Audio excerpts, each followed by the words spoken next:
당뇨병 초기에 잡아야 평생을 지킨다. 침묵의 병과의 전쟁. 안녕하세요, 청취자 여러분. 우리는 보이지 않는 적과의 전쟁 중에 있습니다. 그 적의 이름은 당뇨병입니다. 세계보건기구의 통계에 따르면 전 세계적으로 4억 2천 명 이상이 당뇨병을 앓고 있으며, 더 충격적인 사실은 이 중 절반 정도가 자신의 상태를 모른다는 것입니다. 한국인의 경우 건강보험공단 자료에 의하면 7명 중 1명은 당뇨병 환자이거나 전 단계 당뇨병 상태에 있습니다. 매년 이 수치는 증가하고 있습니다. 이것이 바로 우리가 당뇨병을 침묵의 전염병이라 부르는 이유입니다. 현대인의 일상을 살펴봅시다. 아침에 서둘러 출근하면서 달콤한 카페인 음료와 빵으로 아침을 때우고, 점심은 패스트푸드로 해결하며, 저녁에는 스트레스를 풀기 위해 술과 함께 과식합니다. 이런 생활 속에서 우리의 몸은 지속적으로 경고 신호를 보내고 있지만, 그 소리는 너무 작아서 혹은 우리가 너무 바빠서 듣지 못합니다. 여기서 약간의 냉소적 관점을 덧붙이자면, 우리 사회는 의학과 과학의 발전으로 평균 수명이 늘어났지만, 그 늘어난 시간을 만성질환으로 고통받으며 살아가는 아이러니한 상황을 만들어내고 있습니다. 현대 문명이 가져다 준 편리함의 대가로 우리는 문명병과 싸우고 있는 것입니다. 당뇨병은 더 이상 노년층만의 질병이 아닙니다. 최근에는 20대, 30대의 젊은 층에서도 발병률이 증가하고 있습니다. 우리 인체는 수천 년에 걸쳐 진화해 왔지만 생활 환경은 불과 몇십 년 만에 급격히 변했습니다. 이 불일치가 우리 몸의 항상성을 깨뜨리고 당뇨병과 같은 대사질환을 초래합니다. 생물학적으로 당뇨병은 인슐린의 생산이나 작용에 문제가 생겨 체내 혈당 조절 능력이 저하되는 질환입니다. 인슐린은 췌장의 베타세포에서 생산되며 혈중 포도당을 세포 내로 운반하는 열쇠 역할을 합니다. 이 과정이 원활히 이루어지지 않으면 혈액 속에 포도당이 과도하게 축적되어 다양한 합병증을 초래합니다. 그러나 희망적인 메시지가 있습니다. 당뇨병은 초기에만 적절히 대응한다면 평생을 건강하게 살 수 있는 질병입니다. 프랑스 철학자 미셸 푸코가 말했듯이 우리의 몸과 건강은 단순한 생물학적 사실이 아니라 사회 경제적 권력과 문화적 실천이 작용하는 장입니다. 따라서 당뇨병에 대한 대응도 단순한 의학적 접근을 넘어 생활 방식과 사회 구조의 변화를 포함해야 합니다. 이 오디오북을 통해 우리는 당뇨병이라는 침묵의 적과 마주하고 이를 극복하기 위한 실질적인 방법들을 함께 모색할 것입니다. 개인의 일상에서부터 사회적 차원에 이르기까지 당뇨병과의 전쟁은 다양한 전선에서 이루어져야 합니다. 이제 침묵의 전염병과의 전쟁을 시작합시다. 제1장 현대인의 생활 방식, 당뇨병의 완벽한 온상. 현대인의 일상을 세밀히 살펴보겠습니다. 아침에 알람 소리에 억지로 일어나 커피 한 잔과 간단한 빵으로 아침을 때우고 출근길 교통체증에서 스트레스를 받습니다. 사무실에서는 하루 종일 앉아 있고 점심은 빠르게 해결하며 회의와 업무에 쫓기다 보면 어느새 저녁이 됩니다. 퇴근 후에는 피로를 풀기 위해 술 한 잔, 늦은 저녁 식사 후에는 소파에 누워 TV나 스마트폰을 보다가 잠이 듭니다. 블루라이트에 노출된 채 충분한 수면을 취하지 못하고 다음 날을 맞이합니다. 이런 생활 방식은 특히 세 가지 직업군에서 두드러집니다. 첫째, 자영업자들입니다. 그들은 불규칙한 식사 패턴을 갖고 스트레스를 달래기 위해 카페인이나 단 음식에 의존하는 경향이 있습니다. 장시간 서 있거나 반대로 오랜 시간 앉아 있어 운동량이 부족하고 작업 환경에 따라 밤늦게까지 일하면서 야식과 음주로 이어지기도 합니다. 둘째, 운전자들입니다. 택시, 버스, 화물차 기사들은 동일한 자세로 장시간 앉아 있으며 불규칙한 근무 시간으로 인해 식사 시간이 일정하지 않습니다. 졸음을 쫓기 위해 당과 카페인이 많은 음료를 자주 마시고 이동 중 편의점이나 휴게소 음식에 의존합니다. 지속적인 스트레스와 불충분한 수면은 코르티솔 같은 호르몬의 분비를 증가시켜 인슐린 저항성을 높입니다. 셋째, 창작자들입니다. 작가, 디자이너, 프로그래머 등 창작 활동에 몰입하는 사람들은 몰입 상태에 빠져 식사나 수분 섭취를 잊기 쉽습니다. 같은 자세로 장시간 앉아 있거나 수면 주기가 불규칙해지기 쉽고 마감에 쫓기는 상황에서는 인스턴트 식품이나 배달 음식에 의존하는 경우가 많습니다. 이런 현대인의 생활 방식이 당뇨병 발병에 완벽한 조건을 만들어내는 이유를 과학적으로 살펴보겠습니다. 에든버러 대학교의 연구에 따르면 만성적인 스트레스는 코르티솔 수치를 상승시켜 인슐린 저항성을 증가시킵니다. 또한 스트레스는 식욕 조절 호르몬인 렙틴과 그렐린의 균형을 깨뜨려 고칼로리 음식에 대한 갈망을 증가시킵니다. 시카고 대학교의 연구진은 건강한 성인이 일주일 동안 하루 4-5시간만 수면을 취했을 때 인슐린 감수성이 30%가량 감소함을 발견했습니다. 수면 부족은 또한 식욕 조절 호르몬의 불균형을 초래하여 과식과 부적절한 식품 선택으로 이어질 수 있습니다. 좌식 생활 방식은 근육의 당 흡수를 감소시킵니다. 근육은 우리 몸에서 가장 큰 포도당 소비자로 특히 운동 중에는 인슐린의 도움 없이도 포도당을 흡수할 수 있습니다. 그러나 호주 멜버른 대학의 연구에 따르면 하루 8시간 이상 앉아 있는 사람들은 그렇지 않은 사람들에 비해 당뇨병 발병 위험이 약 90% 증가합니다. 가공식품과 당분이 많은 음료의 과도한 섭취는 인슐린 분비를 지속적으로 자극하여 베타세포의 피로와 기능 저하를 초래합니다.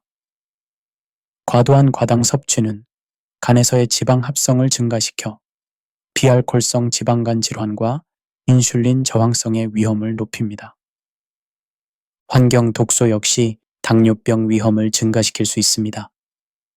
비스페놀 A와 같은 내분비계 교란 물질은 인슐린 신호 전달을 방해하고 베타세포의 기능을 손상시킬 수 있습니다. 이러한 물질들은 플라스틱 용기, 캔 음식의 내부 코팅, 영수증 용지 등 일상생활 곳곳에 존재합니다. 여기서 약간의 냉소적 관점을 덧붙이자면 우리 사회는 생산성과 경제적 성장을 위해 개인의 건강을 희생시키는 모순적인 구조를 갖고 있습니다. 기업들은 직원들의 장시간 근무를 장려하면서도 직원들의 건강 관리 비용이 증가하는 것에 불만을 표합니다. 편의와 즉각적인 만족을 제공하는 제품들을 끊임없이 생산하고 마케팅하면서 다른 한편으로는 개인의 자기 관리와 책임을 강조하는 이중적인 태도를 보입니다. 철학자 한나 아렌트가 지적했듯이 현대인은 노동하는 동물로 전락하여 끊임없는 생산과 소비의 순환 속에서 진정한 의미의 행위와 사유의 여지를 상실했습니다. 이런 구조적 압력은 개인의 건강한 생활 방식 선택을 어렵게 만듭니다. 그럼에도 불구하고 당뇨병은 현대 생활 방식의 불가피한 결과가 아니라 우리가 의식적으로 대응하고 예방할 수 있는 질병입니다. 다양한 직업과 생활 환경에서 우리는 자신의 건강을 위한 작은 변화들을 시작할 수 있습니다. 자영업자는 규칙적인 식사 시간을 정하고 건강한 간식을 가게에 준비해 둘 수 있습니다. 운전자는 휴식 시간에 짧은 스트레칭을 하고 물을 충분히 마시는 습관을 들일 수 있습니다. 창작자는 타이머를 설정하여 일정 시간마다 자세를 바꾸고 수분을 섭취하는 알림을 받을 수 있습니다. 이러한 작은 변화들이 모여 당뇨병이라는 침묵의 전염병에 대항하는 첫걸음이 될 것입니다. 다음 장에서는 당뇨병의 본질과 그 메커니즘에 대해 더 깊이 알아보겠습니다. 제2장 당뇨병의 과학, 침묵의 병리학을 이해하다. 당뇨병을 제대로 이해하기 위해서는 우리 몸의 에너지 대사 시스템을 알아야 합니다. 인체는 복잡한 생화학적 공장과도 같습니다. 우리가 섭취하는 음식은 이 공장의 원료가 되어 궁극적으로 세포의 에너지원인 아데노신 3인산으로 전환됩니다. 탄수화물은 소화 과정에서 포도당으로 분해됩니다. 포도당은 혈액을 통해 전신으로 운반되어 세포의 주요 에너지원으로 사용됩니다. 그러나 포도당이 세포 내로 들어가기 위해서는 인슐린이라는 열쇠가 필요합니다. 인슐린은 췌장의 베타세포에서 분비되며 혈중 포도당 농도가 증가하면 그에 반응하여 분비량이 증가합니다. 당뇨병은 크게 제1형과 제2형으로 나뉩니다. 제1형 당뇨병은 자가 면역 질환으로 면역 체계가 췌장의 베타세포를 공격하여 인슐린 생산이 중단되는 질환입니다. 주로 어린 나이에 발병하며 인슐린 주사로 평생 관리해야 합니다. 반면 제2형 당뇨병은 인체가 인슐린에 대한 저항성을 갖게 되거나 충분한 인슐린을 생산하지 못하는 상태를 말합니다. 전체 당뇨병 환자의 약 90에서 95%가 제2형 당뇨병에 해당합니다. 주로 성인에게 발병하지만 최근에는 소아와 청소년에서도 증가하고 있습니다. 최근 연구들은 당뇨병이 단순한 설탕 질환이 아니라 복잡한 대사 증후군의 일부임을 보여줍니다. 인슐린 저항성, 만성염증, 장내 미생물군집의 변화, 호르몬 불균형 등이 모두 당뇨병의 발병에 관여합니다. 특히 장내 미생물군집에 대한 연구는 최근 활발히 진행되고 있으며 특정 미생물의 증가나 감소가 인슐린 저항성과 관련이 있다는 사실이 밝혀지고 있습니다. 당뇨병의 진단은 공복 혈당, 경구당부화 검사, 당화혈 색소 등을 통해 이루어집니다. 공복 혈당이 126mg per 데시리터 이상이거나 당화혈 색소가 6.5% 이상인 경우 당뇨병으로 진단됩니다. 공복 혈당이 100에서 125까지 mg per 데시리터 또는 당화혈 색소가 5.7에서 6.4%인 경우는 전당뇨 상태로 이 단계에서의 적절한 개입이 당뇨병으로의 진행을 막을 수 있는 중요한 시점입니다. 당뇨병의 합병증은 미세혈관 합병증과 대혈관 합병증으로 나눌 수 있습니다.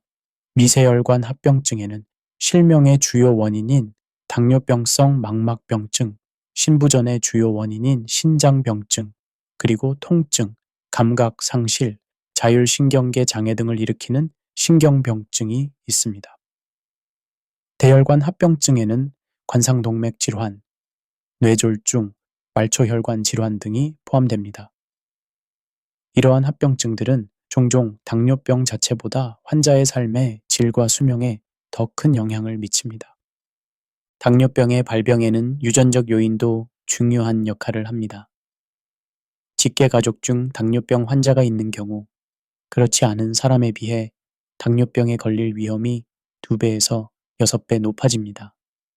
그러나 쌍둥이 연구 결과에 따르면 유전적으로 동일한 일란성 쌍둥이 중 한 명이 제2형 당뇨병에 걸린 경우 다른 한 명이 같은 질병에 걸릴 확률은 약 70% 정도입니다. 이는 유전적 요인뿐만 아니라 환경적 요인도 중요함을 시사합니다. 당뇨병의 근본적인 원인을 이해하기 위해서는 현대의 생활 환경과 진화적 불일치를 살펴볼 필요가 있습니다. 절약 유전자 가설에 따르면 인류의 유전자는 수만 년 동안 식량이 부족한 환경에서 진화해 왔기 때문에 가능한 한 많은 에너지를 저장하고 보존하도록 프로그래밍 되어 있습니다. 그러나 현대사회에서는 칼로리 과잉과 신체 활동 부족이 일상이 되었습니다. 이런 환경에서 원래는 생존에 유리했던 우리의 유전적 특성이 오히려 당뇨병과 같은 대사 질환의 위험을 증가시키게 된 것입니다. 여기서 약간의 냉소적 관점을 덧붙이자면 현대의학은 질병의 치료보다 약물의 개발과 판매에 더 많은 자원을 투자하는 경향이 있습니다. 당뇨병은 생활 습관의 변화로 예방하고 관리할 수 있음에도 불구하고 제약산업은 주로 혈당을 조절하는 약물 개발에 초점을 맞추고 있습니다. 이는 질병을 근본적으로 해결하기보다 증상을 관리하는 접근법으로 장기적인 건강보다 단기적인 수익에 우선순위를 두는 현대 의료 시스템의 모순을 보여줍니다. 철학적 관점에서 볼 때 당뇨병은 현대인의 분열된 존재를 반영합니다. 프랑스 철학자 모리스 메를로 퐁티가 지적했듯이 인간은 본질적으로 체화된 존재입니다. 그러나 현대사회에서 우리는 종종 자신의 신체로부터 소외되어 신체의 신호를 무시하고 삶을 살아갑니다. 피로, 갈증, 배고픔과 같은 기본적인 신체 신호조차 무시하며 인공적인 리듬에 따라 생활합니다. 당뇨병은 이런 분열된 존재 방식의 결과로 볼 수 있습니다. 당뇨병을 정확히 이해하는 것은 효과적인 예방과 관리의 첫걸음입니다. 이 질병은 단순히 설탕이 많은 병이 아니라 현대 생활 방식과 환경의 총체적 영향이 우리 몸의 정교한 대사 시스템에 미치는 결과입니다. 다음 장에서는 당뇨병의 조기 발견이 왜 중요한지, 그리고 어떤 신호들에 주의를 기울여야 하는지 살펴보겠습니다. 제3장 당뇨병의 조기 발견, 침묵의 신호를 읽다. 당뇨병은 종종 침묵의 살인자라고 불립니다. 많은 사람들이 심각한 합병증이 발생한 후에야 자신이 당뇨병 환자라는 사실을 알게 됩니다. 그런데 왜 조기 발견이 그렇게 중요할까요? 미국 당뇨병 학회의 연구에 따르면 제2형 당뇨병 환자들은 진단 시점으로부터 최소 4년에서 7년 전부터 이미 질병이 진행되고 있었을 가능성이 높습니다. 이 기간 동안 혈관과 신경은 서서히 손상되고 있었지만 신체의 보상 메커니즘으로 인해 증상이 드러나지 않았던 것입니다. 영국의 전향적 당뇨병 연구 결과 당뇨병 진단 시점에 이미 환자의 50%가 합병증을 가지고 있었습니다. 이는 증상이 느껴지기 훨씬 이전부터 신체 손상이 진행되고 있었음을 의미합니다. 당뇨병의 초기 단계에서는 신체가 높은 혈당 수치에 적응하기 때문에 환자들은 종종 자신의 상태를 인식하지 못합니다. 그러나 이 시기에 적절한 개입이 이루어진다면 많은 경우 약물 치료 없이도 생활습관 개선만으로 혈당을 정상화하는 것이 가능합니다. 더구나 당뇨병 전 단계에서의 개입은 더욱 효과적입니다. 미국 당뇨병 예방 프로그램 연구에 따르면 이 단계에서 집중적인 생활습관 개선을 통해 당뇨병 발병 위험을 약 58% 감소시킬 수 있었습니다. 이는 메트포민 약물 치료의 31% 감소 효과보다 훨씬 높은 수치입니다. 당뇨병을 조기에 발견하기 위해서는 다음과 같은 초기 경고 신뢰 주의를 기울여야 합니다. 첫째, 잦은 소변. 이유는 신장이 과도한 포도당을 배출하기 위해 더 많은 소변을 생산합니다. 둘째, 비정상적인 갈증. 이유는 잦은 소변으로 인한 탈수로 갈증이 증가합니다. 셋째, 설명할 수 없는 체중 감소. 이유는 세포가 포도당을 이용할 수 없어 대신 지방과 근육을 에너지원으로 사용하기 시작합니다. 넷째, 지속적인 피로감. 이유는 세포가 에너지를 효율적으로 사용할 수 없어 피로가 발생합니다. 다섯째, 흐린 시력. 이유는 높은 혈당이 안구의 렌즈에 영향을 미칩니다. 여섯째, 상처 치유 지연. 이유는 높은 혈당은 면역 기능과 혈액 순환을 저하시킵니다. 일곱째, 반복적인 감염, 특히 피부, 잇몸, 방광 등의 감염이 빈번해집니다. 여덟째, 손발 저림이나 무감각. 이유는 높은 혈당이 신경에 영향을 미쳐 말초 신경병증을 초래할 수 있습니다. 그리고 아홉째, 피부, 색소 침착. 특히 목 뒤쪽, 겨드랑이, 팔꿈치 등의 어두운 피부 반점이 나타날 수 있습니다. 이러한 증상들 중 어느 하나라도 있다면 의료 전문가를 찾아 혈당 검사를 받아보는 것이 중요합니다. 그러나 가장 이상적인 접근법은 증상이 나타나기 전에 정기적인 건강 검진을 통해 혈당 수치를 모니터링하는 것입니다. 세계보건기구는 45세 이상이거나 과체중 혹은 비만, 당뇨병 가족력, 고혈압, 심혈관 질환, 이력 등의 위험 요인이 있는 경우 최소 3년마다 당뇨병 선별 검사를 받을 것을 권장합니다. 한국당뇨병학회는 특히 아시아인의 체질적 특성을 고려하여 위험 요인이 있는 경우 더 빈번한 검사를 권장합니다. 여기서 약간의 냉소적 관점을 덧붙이자면 현대 의료 시스템은 질병의 예방보다 치료에 훨씬 더 많은 자원을 할당하는 왜곡된 인센티브 구조를 가지고 있습니다. 의사들은 예방 상담의 시간을 할애하는 것보다 질병을 치료하는 것에 더 많은 보상을 받으며 제약회사들은 예방법보다 치료제 개발에 투자합니다. 이는 아픈 사람을 치료하는 것보다 건강한 사람이 아프지 않게 하는 것이 훨씬 비용 효율적임에도 불구하고 그렇습니다. 또한 의료 비용의 상승으로 인해 많은 사람들이 아직 증상이 없으니까 라는 생각으로 정기 검진을 미루는 경향이 있습니다. 이는 마치 자동차가 완전히 고장나기 전까지 정비소를 찾지 않는 것과 같은 접근법입니다.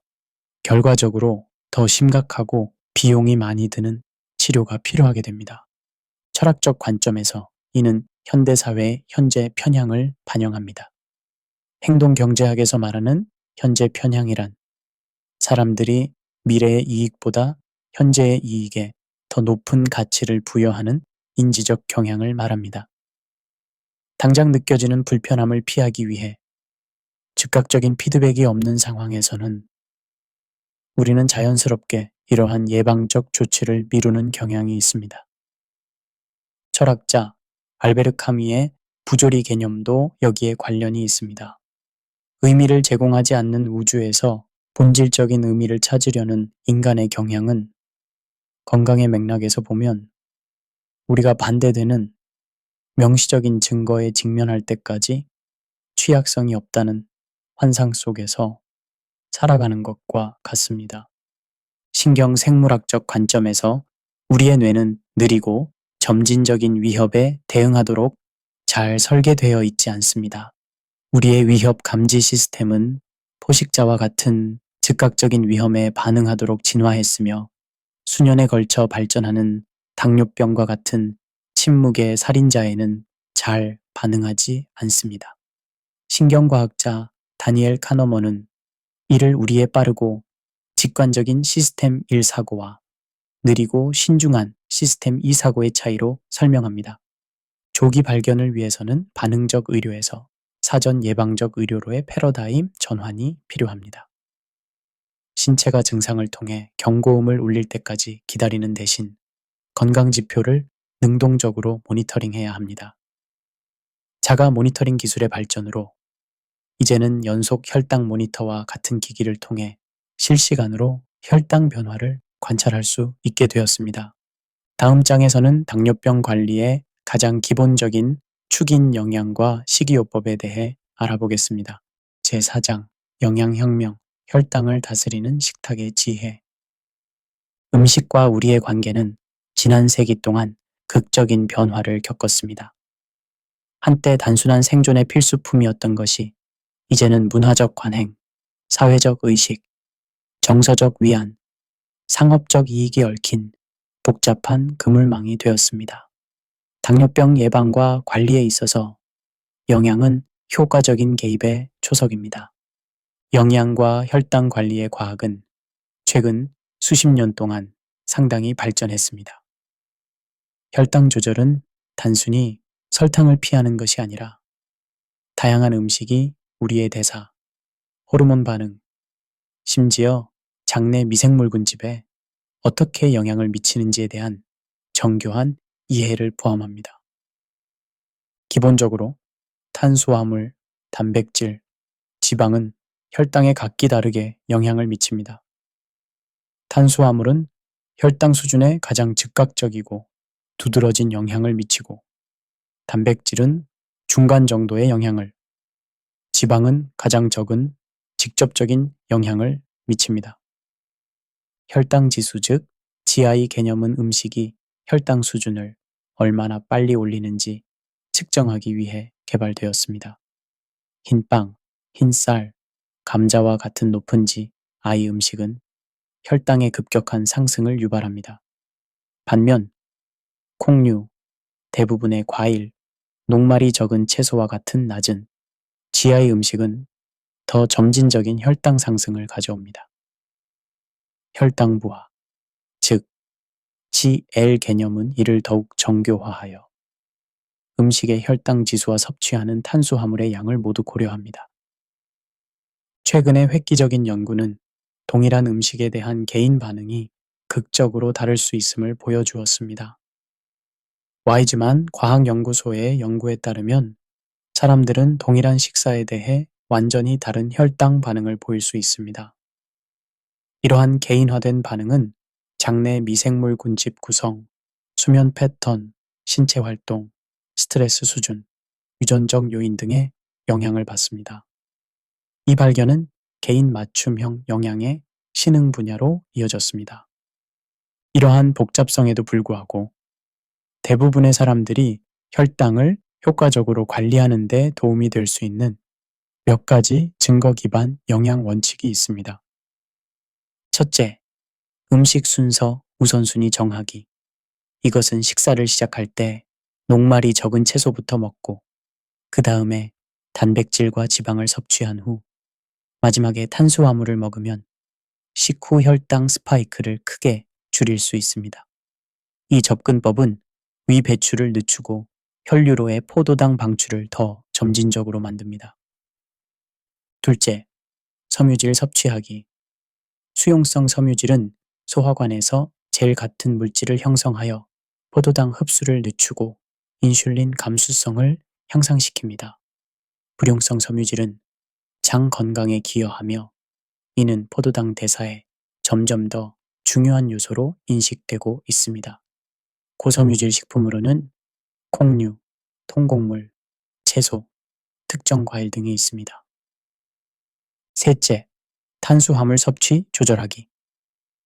여기서 중요한 것은 저탄수화물 시기가 혈당 관리에 효과적임을 보여주었지만 모든 사람에게 극단적인 제한이 필요하지는 않습니다. 종종 탄수화물의 양보다 질이 더 중요합니다. 정제된 탄수화물보다 섬유질이 풍부한 복합 탄수화물을 선택하는 것이 상당한 차이를 만들 수 있습니다. 넷째, 양질의 단백질 포함하기. 단백질 소비는 인슐린 분비를 자극하지만 혈당 수준을 크게 높이지는 않습니다. 또한 단백질은 포도당 처리에 중요한 근육량을 유지하는 데 도움이 됩니다. 살코기, 생선, 달걀, 유제품, 콩류, 견과류 등은 양질의 단백질 공급원입니다. 다섯째, 건강한 지방 섭취하기. 오래된 영양 조언과 달리 건강한 지방은 혈당 관리에 필수적입니다. 지방은 소화를 늦추고 식사에 혈당 영향을 줄입니다. 올리브 오일, 아보카도, 견과류, 씨앗, 지방이 많은 생선에서 발견되는 건강한 지방은 인슐린 감수성을 향상시킬 수 있습니다. 여섯째, 수분 유지하기.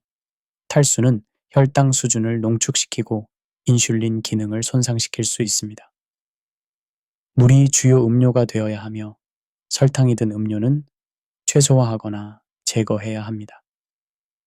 과일 주스도 섬유질이 부족하고 설탕 함량이 높아 혈당의 상당한 상승을 일으킬 수 있습니다. 일곱째, 식사 타이밍 고려하기. 간헐적 단식이나 시간 제한 식사는 인슐린 감수성을 향상시키는데 유망함을 보여주었습니다. 식사를 8배에서 10시간 창으로 제한함으로써 몸은 대사 건강에 도움이 될 수 있는 세포 수리 과정에 더 많은 시간을 갖게 됩니다. 그리고 여덟째, 식초 활용하기. 여러 연구에 따르면 탄수화물이 포함된 식사 전이나 함께 식초를 섭취하면 식후 혈당 반응이 감소합니다. 이 효과는 위 배출을 늦추고 소화 효소를 억제할 수 있는 아세트산에 기인합니다. 여기서 약간의 냉소적 관점을 덧붙이자면 현대 식품 산업은 건강보다 이윤을 우선시하는 시스템을 구축했습니다. 슈퍼마켓의 가공식품 중 대부분은 소비자의 건강보다는 오래 보관할 수 있고 중독성이 있으며 생산 비용이 저렴하도록 설계되었습니다. 건강한 식품으로 마케팅되는 저지방 요거트, 과일 주스, 그래놀라 바 등과 같은 많은 제품들이 실제로는 혈당을 급격히 올리는 숨겨진 당과 정제된 탄수화물로 가득 차 있습니다. 식품 회사들은 종종 영양학적 연구를 후원하거나 영향력을 행사하여 자사 제품에 유리한 결과가 나오도록 합니다. 또한 슈퍼푸드나 특정 영양소에 대한 과장된 주장들이 넘쳐나는 반면 가장 기본적인 영양 원칙은 너무 단순하거나 수익성이 없다는 이유로 주목받지 못합니다. 이는 건강 정보를 접하는 일반인들에게 혼란을 가중시키며 종종 극단적인 식이법이나 불필요한 보충제에 의존하게 만듭니다. 철학자 마이클 폴란은 현대식품 시스템의 복잡성에 대응하여 단순하지만 강력한 식이 지침을 제안했습니다. 진짜 음식을 먹되 적당히 먹고 주로 식물성 음식을 먹으라. 이 간단한 원칙은 과학적 증거와 전통적 식이 지혜를 모두 포함합니다. 다음 장에서는 당뇨병 관리의 또 다른 중요한 축인 신체 활동과 운동에 대해 알아보겠습니다. 제5장 움직임의 약물학, 운동이 혈당을 다스리는 방법.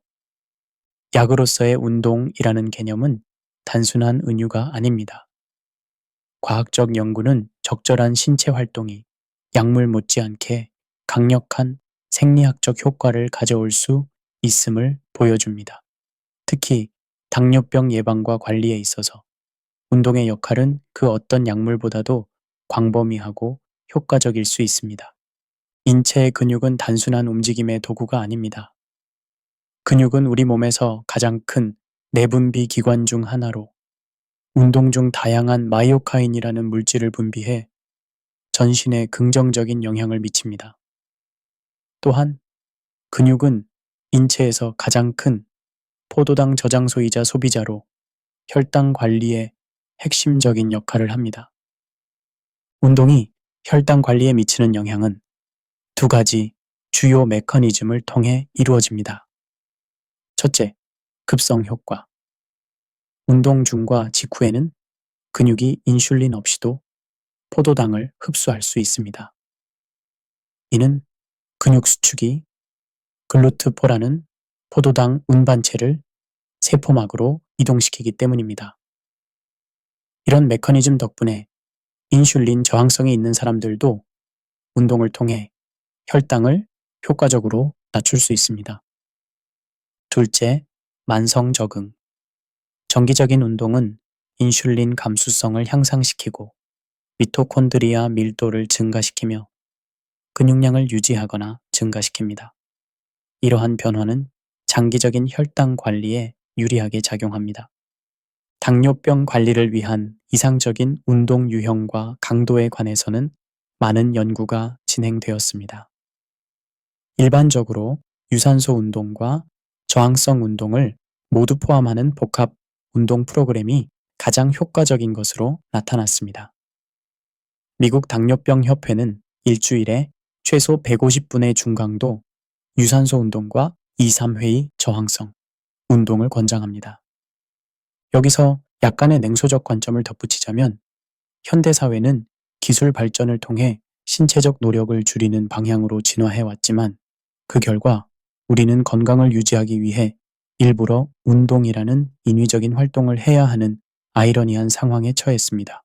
과거에는 일상생활 자체가 충분한 신체 활동을 제공했지만 오늘날에는 앉아서 하는 작업이 대부분을 차지하고 이동은 차량을 통해 이루어지며 집안일도 각종 가전제품들이 대신하고 있습니다.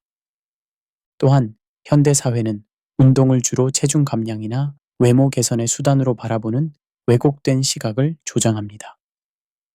미디어와 소셜 네트워크에서는 극단적인 신체 변화나 외형적 성과를 강조하지만 혈당 조절, 인슐린 감수성 개선, 심혈관 건강 증진과 같은 눈에 보이지 않는 건강상의 이점들은 상대적으로 주목받지 못합니다.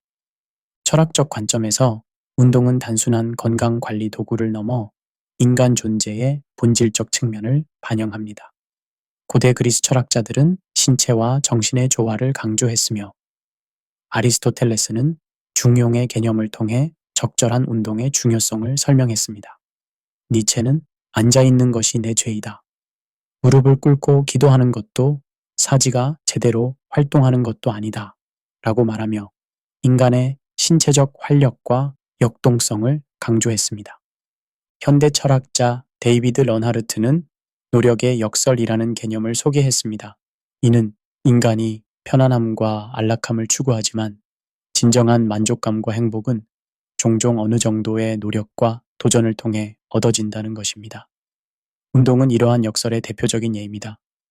처음에는 불편하고 어려울 수 있지만 결국 더 큰 에너지와 만족감을 가져다 줍니다. 운동의 의학적, 생리학적 이점을 넘어 규칙적인 신체 활동은 스트레스 감소, 수면 개선, 인지 기능 향상, 기분 증진 등 여러 심리적 이점을 제공합니다. 이는 다음 장에서 다룰 마음-몸 연결의 중요성을 보여주는 좋은 예입니다. 제6장 마음과 몸의 연결, 스트레스, 수면, 정신건강이 혈당에 미치는 영향. 당뇨병 관리에 있어 영양과 운동의 중요성은 널리 알려져 있지만 정신적, 감정적 요소의 영향은 상대적으로 간과되는 경향이 있습니다. 그러나 최근 연구들은 스트레스, 수면, 정신 건강이 혈당 조절에 미치는 지대한 영향을 보여주고 있습니다. 이는 몸과 마음이 결코 분리된 영역이 아니라 끊임없이 상호작용하는 통합된 시스템임을 시사합니다. 먼저 스트레스와 혈당의 관계를 살펴보겠습니다. 스트레스 상황에서 우리 몸은 일련의 생리적 반응을 일으키는데 이를 투쟁, 도피 반응이라고 합니다. 이 과정에서 코르티솔, 아드레날린 등의 스트레스 호르몬이 분비되어 간에서 포도당을 방출하고 인슐린 저항성을 일시적으로 증가시킵니다. 이는 진화적으로 신체가 위험에 대응하기 위해 빠르게 에너지를 동원하는 메커니즘입니다. 그러나 현대 사회에서는 이런 급성 스트레스보다 만성적인 스트레스가 더 큰 문제가 되고 있습니다. 마감 시간, 재정적 압박, 인간관계 갈등 등으로 인한 지속적인 스트레스는 코르티솔 수치를 만성적으로 높게 유지시켜 인슐린 저항성을 증가시키고 혈당 조절을 방해합니다. 미국 심리학회의 연구에 따르면 만성 스트레스는 제2형 당뇨병 발병 위험을 최대 200까지 증가시킬 수 있습니다. 스트레스는 또한 간접적으로도 혈당에 영향을 미칩니다. 스트레스를 받으면 사람들은 종종 감정적 섭식에 의존하거나 탄수화물이 풍부한 위안 음식을 찾게 됩니다. 스트레스는 또한 운동 동기를 감소시키고 수면의 질을 저하시키며 알코올 소비를 증가시킬 수 있습니다. 이 모든 요소들이 혈당 관리를 더욱 어렵게 만듭니다. 다음으로 수면과 혈당의 관계도 주목할 필요가 있습니다. 수면 부족은 당뇨병의 주요 위험 요소로 다양한 메커니즘을 통해 혈당 조절을 방해합니다. 첫째, 인슐린 저항성 증가. 단 하룻밤의 수면 부족만으로도 인슐린 감수성이 최대 25%까지 감소할 수 있습니다. 시카고 대학의 연구에 따르면 건강한 성인이 4일 동안 하루 4시간만 수면을 취했을 때 그들의 신체는 전당뇨 상태와 유사한 혈당 조절 장애를 보였습니다. 둘째, 식욕 호르몬 변화. 수면 부족은 식욕을 증가시키는 그렐린 호르몬을 증가시키고 포만감을 주는 렙틴 호르몬을 감소시킵니다. 이로 인해 다음 날 약 300칼로리를 더 섭취하게 되며 특히 당과 탄수화물에 대한 갈망이 증가합니다. 셋째, 스트레스 호르몬 증가. 수면 부족은 코르티솔 수치를 상승시켜 앞서 설명한 스트레스와 관련된 모든 혈당 문제를 야기합니다. 그리고 넷째, 일주기 리듬 교란. 불규칙한 수면 패턴과 일주기 리듬의 교란은 인슐린 분비와 작용에 직접적인 영향을 미칩니다. 교대 근무자나 사회적 시차를 경험하는 사람들은 당뇨병 위험이 더 높습니다. 마지막으로 정신 건강과 혈당의 관계도 중요합니다. 우울증과 불안은 당뇨병 환자에게 흔히 나타나며 이는 단순한 공존 질환이 아니라 생리학적으로 연결된 문제입니다. 1. 우울증과 당뇨병의 양방향 관계. 먼저 당뇨병 환자는 우울증 발병 위험이 더 높으며 반대로 우울증이 있는 사람은 당뇨병 발병 위험이 약 60% 증가합니다. 이 두 질환은 염증, 호르몬 불균형, 생활습관 요인 등 여러 공통 경로를 공유합니다. 2. 감정 조절과 혈당. 그리고 강한 감정은 스트레스 호르몬 분비를 촉진하여 혈당에 영향을 미칩니다. 효과적인 감정 조절 능력은 혈당 변동을 줄이는 데 도움이 될 수 있습니다. 마지막으로 3. 자기 효능감과 자기 관리. 이렇게 정신 건강 문제는 종종 자기 효능감을 감소시켜 당뇨병 자기 관리 능력을 약화시킵니다.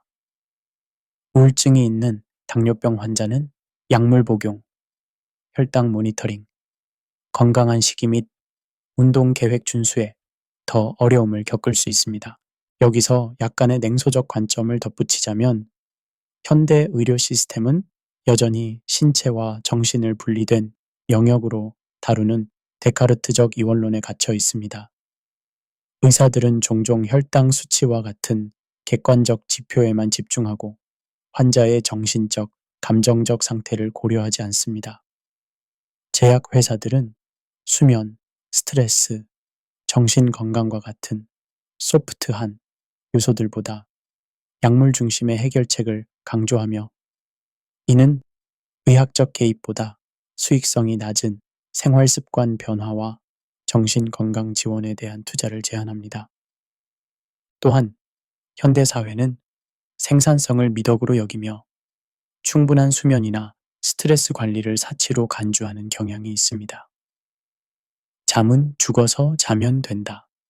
와 같은 문화적 태도는 건강을 희생시키면서까지 성과를 추구하도록 조장합니다.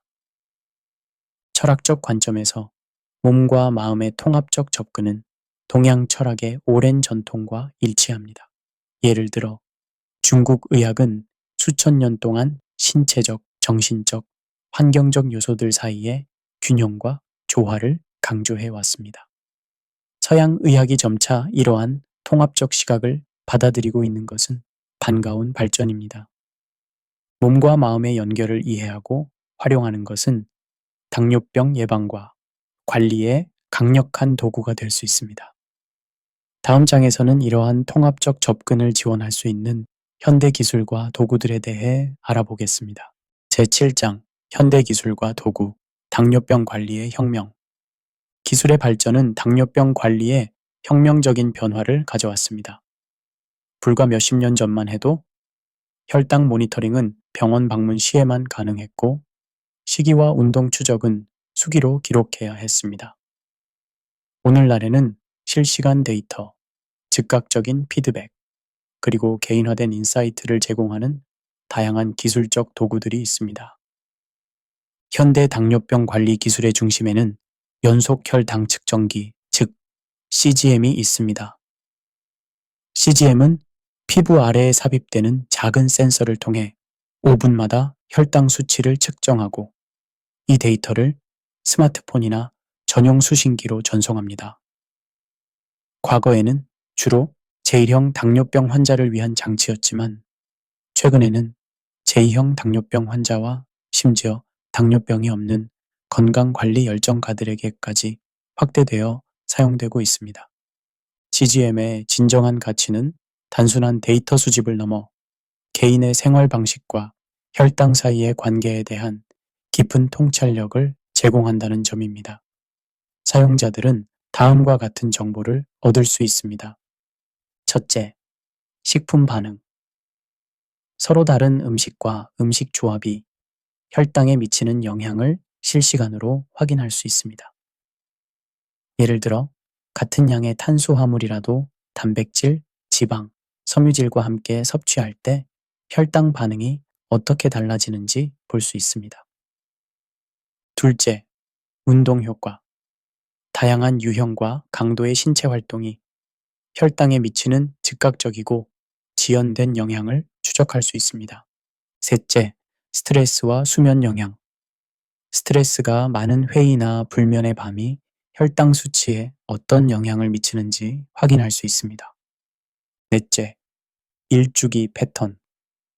새벽 현상 같은 일주기 리듬에 따른 혈당 변화를 감지할 수 있습니다. 그리고 다섯째, 실시간 경고. 혈당이 너무 높거나 낮아질 때 경고를 받을 수 있어 적시에 조치를 취할 수 있습니다.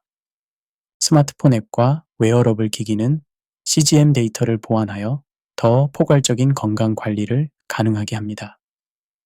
식이 추적 앱은 영양소 섭취를 모니터링하고 활동 트래커는 운동량을 측정하며 수면 모니터링 기기는 수면의 질과 양에 대한 데이터를 제공합니다.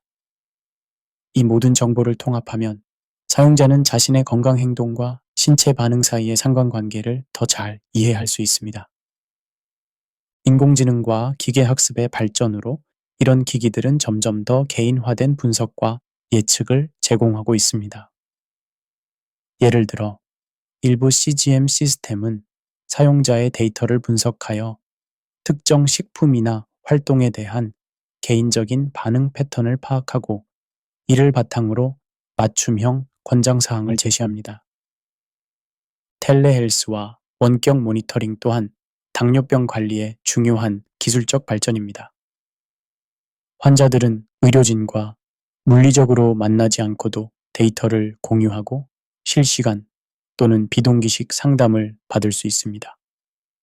이는 특히 농촌 지역이나 의료 접근성이 제한된 지역에 사는 환자들에게 큰 혜택을 제공합니다. 디지털 건강 코칭과 가상 당뇨병 예방 프로그램도 증가하고 있습니다. 이들은 전통적인 대면 프로그램의 효과를 모방하면서 더 넓은 인구에게 접근성을 제공합니다. 미국 당뇨병 예방 프로그램의 디지털 버전은 전통적인 대면 프로그램과 비슷한 수준의 체중 감량과 당뇨병 위험 감소 효과를 보여주었습니다. 모바일 헬스 앱은 약물 복용을 알려주고 행동 변화를 위한 인센티브를 제공하며 가상 커뮤니티를 통한 사회적 지원을 제공합니다. 일부 앱은 게임화 요소를 도입하여 건강한 습관을 더 재미있고 지속 가능하게 만듭니다. 여기서 약간의 냉소적 관점을 덧붙이자면 이런 기술적 발전은 많은 혜택을 제공하지만 동시에 새로운 문제들도 제기합니다. 데이터 과부하는 사용자들이 유용한 정보와 단순한 노이즈를 구별하기 어렵게 만듭니다. 또한 지나친 자기 추적은 건강 불안과 강박적 행동을 유발할 수 있습니다. 더불어 이런 첨단 기술들은 종종 비용이 많이 들고 기술에 익숙한 인구층에게 편향된 혜택을 제공합니다. 이는 이미 존재하는 건강 불평등을 더욱 악화시킬 수 있습니다. CGM과 같은 장치는 보험 적용 없이는 많은 사람들에게 접근하기 어려운 고가의 장비입니다. 철학적 관점에서 기술적 건강 추적의 확산은 푸코의 생명권력 개념과 연결됩니다. 개인은 자신의 신체를 지속적으로 감시하고 데이터를 수치화하고 최적화하도록 권장됩니다. 이는 건강에 대한 개인적 책임을 강조하면서 건강 문제의 사회적, 환경적, 구조적 원인들을 간과할 수 있습니다. 이러한 도전에도 불구하고 기술은 적절히 활용될 때 당뇨병 관리에 강력한 도구가 될 수 있습니다. 중요한 것은 기술을 맹목적으로 추구하는 것이 아니라 개인의 필요와 상황에 맞게 기술을 적응시키는 것입니다. 다음 장에서는 당뇨병 관리의 사회적 측면과 지원 네트워크의 중요성에 대해 알아보겠습니다. 제8장 지속 가능한 변화, 평생의 여정으로서의 당뇨병 관리. 당뇨병 관리는 단기적인 다이어트나 일시적인 생활 방식 변화가 아닌 평생에 걸친 여정입니다. 초기의 열정과 동기가 사그라들 때 어떻게 건강한 습관을 유지하고 장기적인 성공을 위한 기초를 다질 수 있을까요? 변화의 심리학은 당뇨병 관리에 있어 중요한 요소입니다. 행동 과학 연구에 따르면 지속 가능한 변화는 일반적으로 다음과 같은 단계를 거칩니다. 인식, 고려, 준비, 행동, 유지, 그리고 마지막으로 행동이 정체성의 일부가 되는 통합입니다. 당뇨병 여정에서 맞닥뜨릴 수 있는 일반적인 장애물로는 번아웃, 당뇨병 고통, 생활 환경 변화, 사회적 압력, 동기 부족, 그리고 성공의 역설 등이 있습니다. 철학적 관점에서 당뇨병 관리의 지속 가능성은 균형, 적응, 그리고 본질적 가치의 문제입니다. 동양 철학에서 중요한 개념인 중도는 극단적인 금욕주의나 방종 없이 건강과 웰빙을 향한 균형 잡힌 경로를 제시합니다. 이는 엄격한 완벽주의와 완전한 포기 사이에 지속 가능한 중간 지점을 찾는 것을 의미합니다.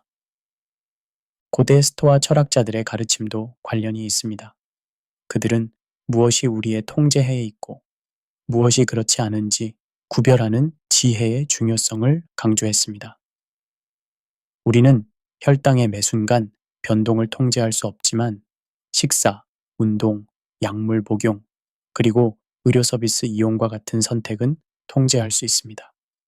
우리의 에너지를 통제 가능한 영역에 집중함으로써 우리는 불필요한 좌절과 소진을 줄일 수 있습니다. 마지막으로 지속 가능한 당뇨병 관리는 만들어가는 중인 작품으로 보는 것이 도움이 됩니다. 완벽하게 직선적인 여정이 아니라 배움, 적응, 성장의 끊임없는 과정입니다. 이런 관점을 통해 우리는 단기적인 좌절이나 후퇴에 압도되지 않고 장기적인 건강과 웰빙이라는 더 큰 그림에 집중할 수 있습니다. 지속 가능한 당뇨병 관리를 위한 실용적인 행동 계획은 다음과 같습니다. 첫째, 개인화된 계획 수립하기.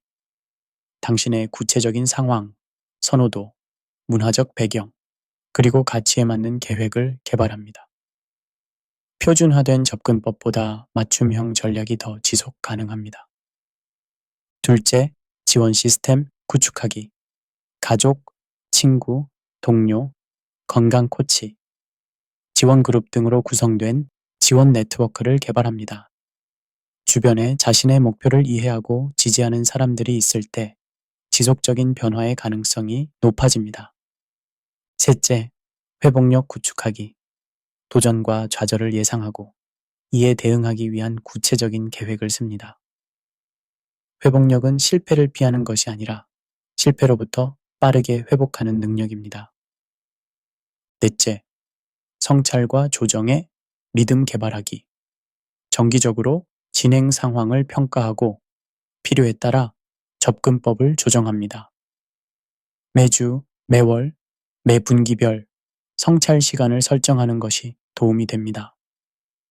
그리고 다섯째, 작은 성공 축하하기. 큰 목표만 바라보지 말고 작은 성취도 인정하고 축하합니다. 이는 동기를 유지하고 긍정적인 감정을 강화하는 데 도움이 됩니다. 당뇨병 관리는 결코 끝나지 않는 여정이지만 올바른 마음가짐, 도구, 그리고 지원 시스템을 갖추면 이 여정은 제한과 박탈의 경험이 아니라 힘과 가능성의 경험이 될 수 있습니다. 지속 가능한 변화를 통해 당뇨병이 있는 삶은 단순히 생존하는 것이 아니라 번영하는 삶이 될 수 있습니다. 제9장 가족과 커뮤니티, 당뇨병 관리의 사회적 측면. 당뇨병은 흔히 개인적 질병으로 간주되지만 그 예방과 관리는 결코 개인의 노력만으로 완전히 해결될 수 없습니다. 가족, 친구, 동료, 그리고 더 넓은 커뮤니티는 모두 당뇨병의 여정에서 중요한 역할을 합니다. 가족의 영향력은 당뇨병 예방과 관리에 있어 막대합니다. 연구에 따르면 한 가족 구성원이 건강한 생활 방식으로 전환할 때 이는 종종 다른 가족 구성원들에게도 파급 효과를 미칩니다. 예를 들어 건강한 식사는 대개 가족 단위로 이루어지므로 한 사람의 식이 변화는 전체 가족의 식습관에 영향을 미칠 수 있습니다. 가족 지원의 효과는 다양한 연구를 통해 입증되어 왔습니다. 미국 당뇨병 협회 저널에 발표된 연구에 따르면 가족의 적극적인 참여가 있는 당뇨병 환자들은 그렇지 않은 환자들에 비해 혈당 조절 개선, 심리적 웰빙 증진, 그리고 자기 관리 행동의 증가를 보였습니다. 가족이 당뇨병 환자를 지원할 수 있는 구체적인 방법들은 다음과 같습니다. 첫째, 공동 식사 준비와 건강한 식습관 공유. 당뇨병 환자에게 특별 식사를 별도로 준비하는 것보다 전체 가족이 함께 건강한 식사를 즐기는 것이 더 효과적입니다. 이는 환자의 소외감을 줄이고 가족 모두에게 건강상의 이점을 제공합니다. 둘째, 함께 신체 활동하기. 가족 산책, 자전거 타기 또는 스포츠 활동은 운동을 더 즐겁고 지속 가능하게 만듭니다. 또한 이는 가족 유대를 강화하는 기회이기도 합니다. 셋째, 감정적 지원 제공하기. 당뇨병 관리의 좌절과 도전에 대해 이야기할 수 있는 안전한 공간을 제공하는 것은 매우 중요합니다. 경청, 공감, 그리고 격려는 환자의 심리적 웰빙에 큰 영향을 미칩니다. 넷째, 교육과 인식 공유하기. 가족 구성원들이 당뇨병에 대해 함께 배우면 환자를 더 잘 지원할 수 있고 가족 내 다른 구성원들의 당뇨병 위험도 감소시킬 수 있습니다. 그리고 다섯째, 의료 방문에 함께 참여하기. 의사 방문에 동행하면 가족 구성원들은 치료 계획을 더 잘 이해하고 의료 전문가에게 중요한 관찰 내용을 공유할 수 있습니다. 그러나 모든 가족이 항상 지지적인 것은 아닙니다. 때로는 잘못된 조언, 과도한 감시 또는 부적절한 식습관 강요 등 가족의 역기능적 지원, 이 도움보다는 해를 끼칠 수 있습니다. 건강한 경계를 설정하고 가족 구성원들이 당뇨병과 그 관리에 대해 정확히 이해하도록 교육하는 것이 중요합니다. 가족을 넘어 더 넓은 커뮤니티도 당뇨병 예방과 관리에 중요한 역할을 합니다. 직장, 학교, 종교기관, 이웃단체 등은 모두 건강한 생활 방식을 지원하거나 방해할 수 있는 환경을 제공합니다. 직장은 현대인이 대부분의 깨어있는 시간을 보내는 곳으로 당뇨병 예방과 관리에 큰 영향을 미칩니다. 건강 중심적인 직장 문화는 다음과 같은 요소들을 포함할 수 있습니다. 건강한 음식 옵션 제공, 신체 활동 기회 마련, 스트레스 관리 프로그램 운영, 건강 검진과 교육 지원 등 학교와 교육 환경 또한 아동기부터 건강한 습관을 형성하는 데 중요한 역할을 합니다. 영양교육, 규칙적인 체육 활동, 건강한 학교 급식은 모두 당뇨병 예방에 기여할 수 있습니다. 종교 및 영적 커뮤니티는 많은 사람들의 삶에서 중요한 부분을 차지하며 이러한 커뮤니티는 건강한 생활 방식을 장려하고 정서적 지원을 제공할 수 있습니다. 공동 식사, 운동 프로그램, 건강 교육, 그리고 영적 차원에서의 건강 접근법 등을 통해 종교 커뮤니티는 당뇨병 예방과 관리를 지원할 수 있습니다. 당뇨병 지원 그룹은 특히 강력한 사회적 지원 메커니즘입니다. 같은 경험을 공유하는 다른 사람들과 연결되는 것은 정서적 위안을 제공하고 실질적인 팁과 전략을 배울 수 있는 기회를 제공합니다. 온라인 포럼, 소셜미디어 그룹, 그리고 대면 모임은 모두 중요한 정보와 지원을 제공할 수 있습니다.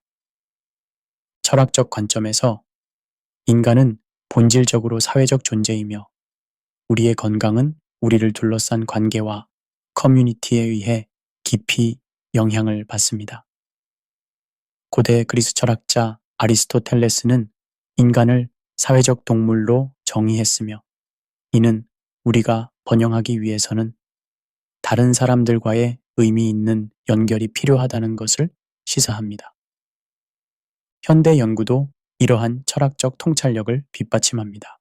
하버드 대학교의 유명한 행복 연구는 80년 이상 사람들을 추적한 결과 건강과 장수의 가장 강력한 예측 요인 중 하나가 바로 강한 사회적 연결이라는 사실을 발견했습니다. 고립된 상태에서 건강한 생활 방식을 유지하는 것보다 지지적인 관계 속에서 불완전한 생활 방식을 유지하는 것이 종종 더 나은 건강 결과로 이어진다는 것입니다. 이러한 통찰력을 바탕으로 당뇨병 예방과 관리는 단순히 개인적 책임의 문제가 아니라 사회적 책임과 집단적 노력의 문제로 재구성될 수 있습니다. 이는 우리 함께라는 접근법으로 가족, 직장, 학교, 그리고 커뮤니티 전체가 건강한 환경을 조성하고 지지적인 관계를 통해 서로를 격려할 때 당뇨병의 부담은 크게 감소할 수 있습니다. 결론. 침묵의 질병에서 깨어나 행동으로.